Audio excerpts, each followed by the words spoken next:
Good evening. Welcome to our live after 5, quite a bit after 5.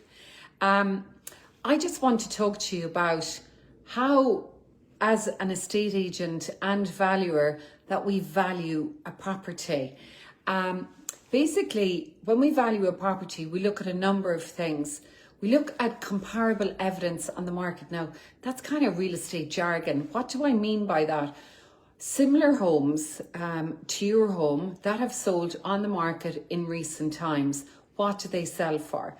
So for example, let's say your house is a 3-bed semi-D in a housing estate. Well, we would look and see what houses sold in that estate, in your estate, or in the vicinity, and take into consideration that they're the same size. Maybe if you had an extension in your property, obviously that would add value. Then if you had your kitchen upgraded or new bathrooms and the other house didn't have those renovations, all of those things we would take into consideration.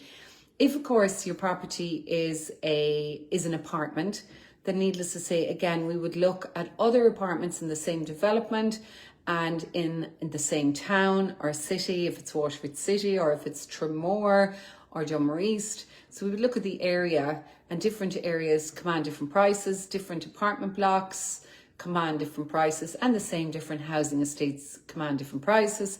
And of course, a house on its own plot commands a different price. And urban, as in rural, urban as in more like city or suburb, is a different property to a rural property. So these are all the things that we take into consideration.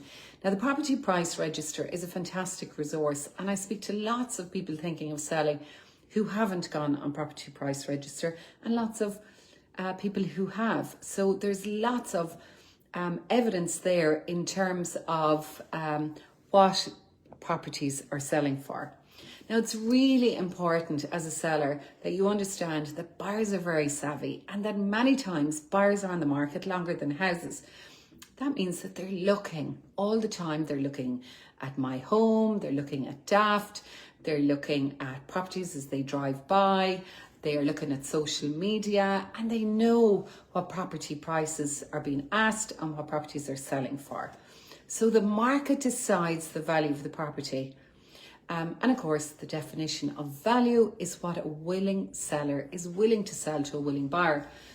But what we have come across is properties that have been advertised way over the asking price, and they tend to sit on the market, way over the market value, and they've been advertised in some cases huge sums over other properties similar to them. So those properties tend to sit on the market. And as sometimes, owners say, well, look, that's the price I need. But let's remember, the aspirational figure is not always what the market's willing to pay.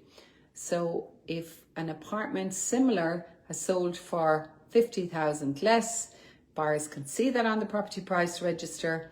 And in most cases, they're not willing to overpay, which is understandable.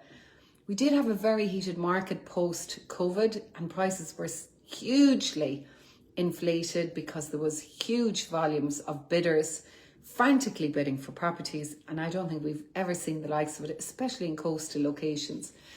So and I think in terms of 2024, I think the general consensus is that prices will rise in single digits. It's hard to say, we never know exactly, but there is a supply and demand issue, and different locations command different prices. So if you're selling your house, make sure it's presented as well as possible, declutter, prepared for sale, have beautiful photos. And when you're hiring your estate agent, it's not just about the fee. Really, it's about your confidence in the agent that they will get you the best price, but also that it's not overpriced by a silly amount whereby it could potentially sit on the market. And you want to be happy that you can have a great working relationship with your estate agent, because it will be a relationship that will go on for several months. And needless to say, getting references and checking out Google reviews and all that kind of thing gives you a really good indication of what other seller experiences. And don't forget, the buyer experience is so important, so you get the best result. Anyway, I hope you all have a great evening. If you have any questions or we can be of any help, do reach out to us. And as I always say, slán go fóill.